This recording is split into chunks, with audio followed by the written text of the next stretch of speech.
back to my channel. Today we're going to go outside and do a garlic harvest. I've never planted garlic before. This is my first year and it is ready to harvest. This is not really a how-to video because I'm still kind of learning.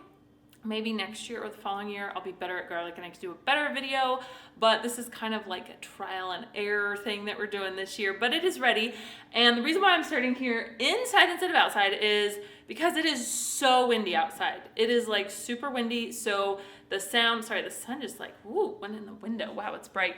You see my messy kitchen here. What was I saying? Oh, it's so windy outside that the camera is gonna pick up, the microphone's gonna pick up, and I'm not gonna be able to talk outside. So I'll probably do some voiceover, but hopefully the camera doesn't get blown down by the wind. But let's go harvest some garlic. We're also gonna harvest some calendula. We're gonna spread out some of the compost up in that top tier. If you haven't seen my garden tour video, I will link that down below for you guys. So let's get picking some garlic. I've got my little helper here today helping me harvest the garlic. So a friend of mine had given me some garlic that she grew. We ate most of it, but then I saved one of the bulbs to plant. We got 8 cloves and ended up with 8 bulbs of garlic.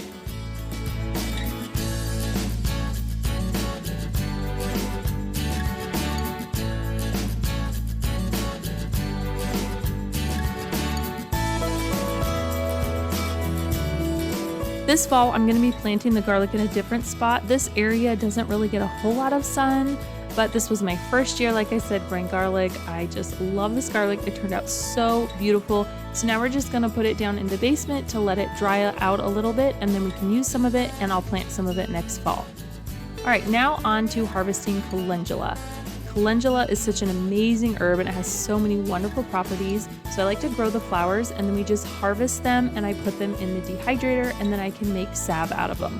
My little helper here, she absolutely loves helping me harvest the calendula.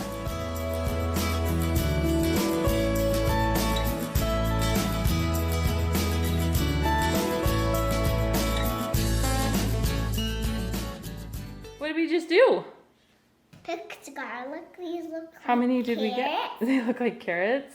So we got 8 cloves or 8 bulbs of garlic, all from one bulb last year. So we're gonna save this for more garlic. This one's a pretty tiny one, so I probably won't plant that one because I heard that the smaller the clove is, you'll get smaller heads. So I'm gonna go put these in the basement to dry out. What do you think? Good. That was fun? Can you see all the smoke? There's some fire.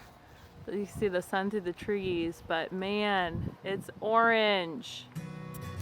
A few weeks ago, we brought in about 10 yards of compost, and up here where the garlic was, I've already pulled all of the weeds, removed some of the big rocks, and now I'm gonna go ahead and smooth out all of these piles here and just make this bed look a little bit nicer. My strawberries are also up here, so I'm just gonna really gently and very carefully use my hands to kind of push the mulch in around the roots. I do have a lot of the little shoots that grew off the strawberries, so I'm gonna carefully lift those up so that way they can root down into this nice nutrient-rich compost.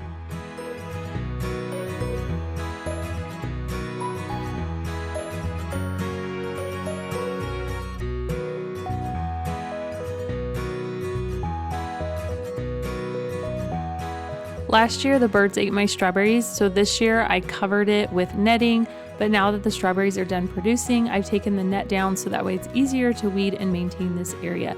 So if you have had problems in the past with birds getting your strawberries, then try some bird netting.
if we got that on video, but I fell off the rocks. There she is. I pretty much got this all spread out and covered. So I got all of the strawberries here. I kind of filled it and pushed it in where the strawberry plants are. Some of the runners, like these ones right here, I'm probably gonna wait till they get a little bit more roots and then cut them off, because this big rock right here goes kind of under there. So if they do root there, it's not gonna be a very deep root. So I kind of want to spread the strawberries out a little bit more. So I did guide some of them. I might leave some of them where they're at. So that's that. And then this area here where the garlic, like before the garlic and where the garlic was, it's really thick and built up.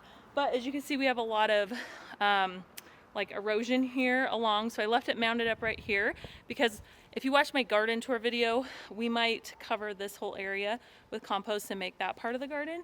So I have it mounded up here. I didn't want to spread out too much because it will fall between the rocks. I need to get some bigger rocks to like smush in between to kind of hold it up a little bit more. Like this area right in here. So it's pretty, you probably can't see it, but it's pretty mounded here. So I want to put something here so that way I can spread this out a little bit more even. And then if we do turn this into part of the garden, we can scoop some extra piles and put it here.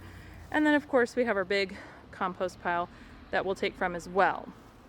So I didn't want to spread it out too much because like some of these rocks are in here keeping it up, but we do need a few other places. Like right here you can see it fell down.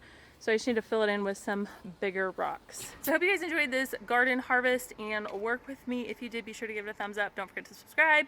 Check out my full garden tour video if you haven't already. Thanks for watching, and I'll see you guys next time.